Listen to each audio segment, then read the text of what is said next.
For 4 days, the man who now controls the most dangerous government in the Middle East said absolutely nothing. There was no video, no speech, no press conference, and not even a single public message.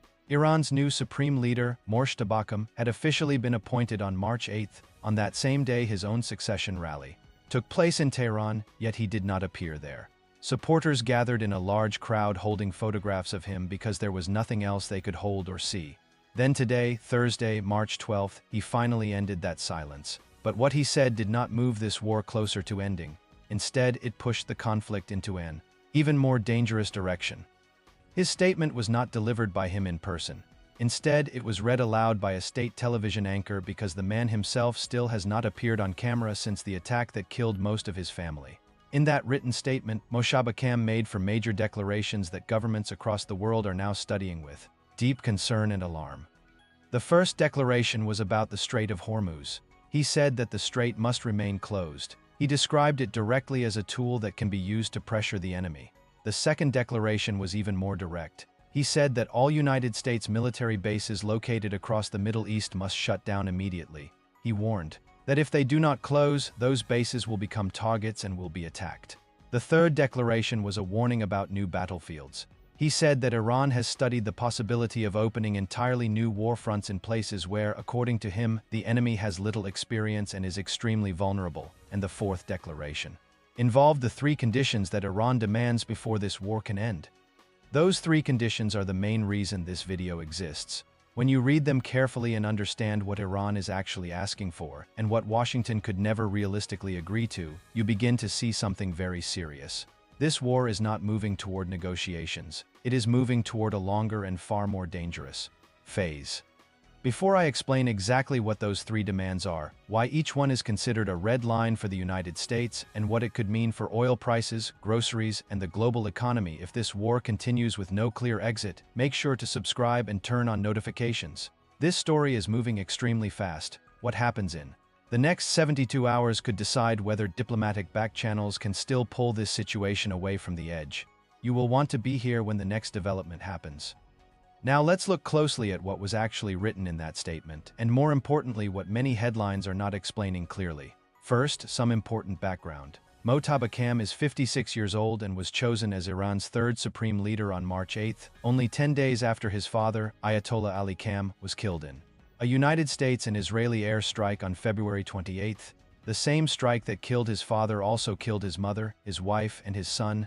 Khamenei himself was injured in the attack and suffered serious leg injuries, including a fractured foot. Since that moment, he has not appeared publicly.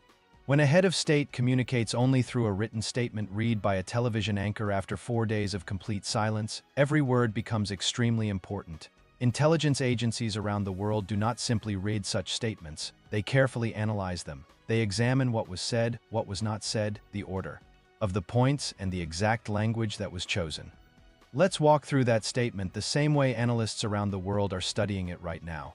The first point in his statement was a promise of revenge. He declared that Iran will not avoid taking revenge for the blood of its martyrs. He specifically mentioned an attack on a girls' school in the city of Minab in southern Iran. That took place on March 1st. According to Iranian state media, and confirmed by United Nations investigators, between 165 and 180 people were killed in that strike, most of them school children. The United Nations condemned the attack as one of the deadliest single strikes of the entire war. CNN analysis suggested that the United States might be responsible, although both the United States and Israel denied any involvement. Moshtaba said that every person killed in this war represents what he called an independent case for revenge. Think about what that language means in strategic terms. He was not saying Iran would carry out one act of revenge and then consider the matter finished. He was saying that every single casualty creates its own separate obligation for retaliation. The United Nations Refugee Agency reported that more than 3 million people have already been displaced inside Iran alone. If every casualty represents its own open account of revenge, that means the conflict could continue for a very long time.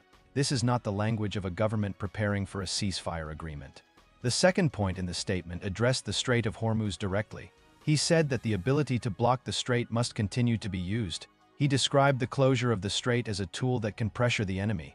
He did not present it as a temporary military action or a short-term tactic. He described it as something that can be picked up, used for pressure, and only put down when the desired results are achieved. Oil markets reacted almost immediately after the statement was read.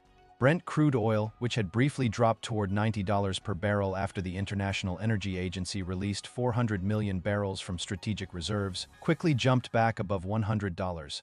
Markets understood exactly what analysts understood. The closure of the strait is not a temporary decision. It is Iran's strongest negotiating leverage, and the new leader has made it clear he intends to keep using it. The third point in the statement was a warning directed at neighboring countries. He told Gulf Arab states directly that they should shut down United States military bases located on their territory. He said the protection Washington promises those countries is nothing more than a lie.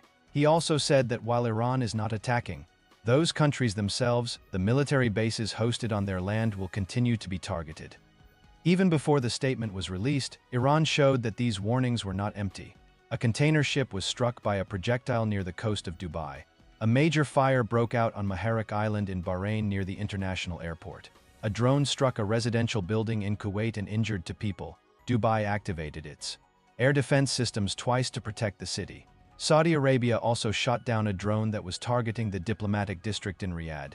In one single night, 5 Gulf Arab countries experienced attacks or attempted attacks.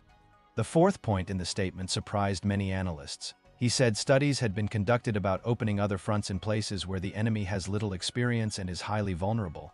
He added that activating these fronts could happen if the war continues and if it serves Iran's interests. He did not name these fronts or provide details, but Iran has previously been connected to operations targeting American, Israeli, and Jewish institutions across several continents.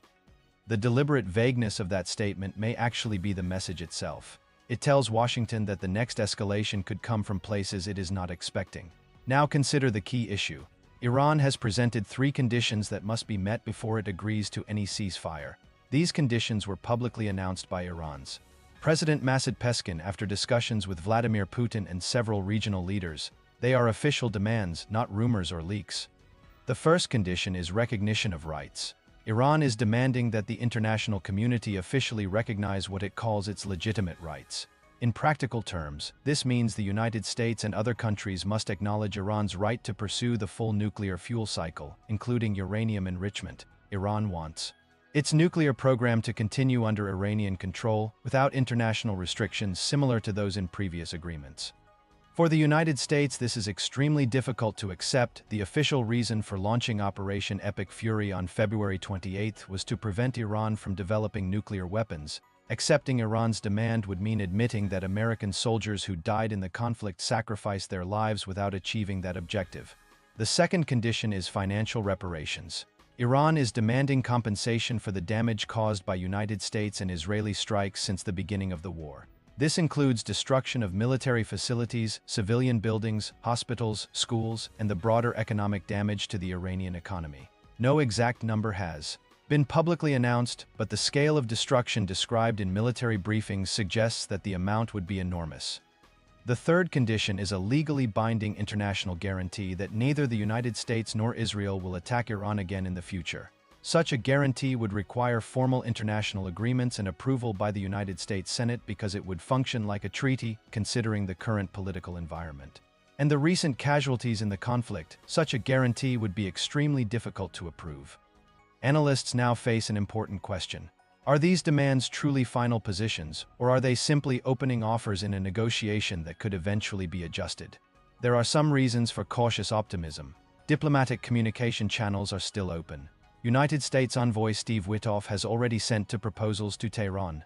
Iran's foreign minister has also indicated that negotiations may still be possible under certain conditions. Russia could also play a role. Iran's president spoke with Vladimir Putin before announcing the conditions, and the Kremlin has publicly supported de-escalation. Russia has influence over Iran and could potentially push for more flexibility if it decides that ending the conflict serves its strategic interests. However, there is also a serious problem with this optimistic interpretation. The tone of the new supreme leader's statement was not diplomatic. It was defiant and aimed largely at a domestic audience inside Iran that has experienced heavy losses and destruction during the war. Reports from several Iranian sources suggest that the Revolutionary Guard now holds stronger influence over the government than ever before.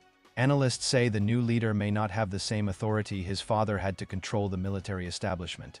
This means that even if he wanted to moderate the situation, he might not have the power to do so. This conflict is not only a geopolitical story appearing in headlines, it is already affecting ordinary people around the world. Oil prices are the clearest example. When the war began, Brent crude oil was trading around $80 per barrel. Within less than 2 weeks, it rose above $100 and at one point reached nearly $120. Shipping costs have also increased dramatically. Supertanker rates recently reached record highs, rising by nearly 94% within a single week. Every time Iran signals that the closure of the Strait of Hormuz could continue for a long period, oil markets react immediately. Some analysts believe that if the strait remains closed for several weeks, oil prices could rise to $150 per barrel. At that level, fuel prices around the world would increase significantly, and households would feel the impact through transportation costs, electricity bills, and especially food prices. One often overlooked factor is fertilizer. Qatar is one of the world's largest producers of nitrogen-based fertilizers. These fertilizers are essential for growing major crops such as corn, wheat, rice, and soybeans, which feed both humans and livestock across the globe. Any disruption in this supply chain could increase agricultural costs and eventually push food prices higher worldwide.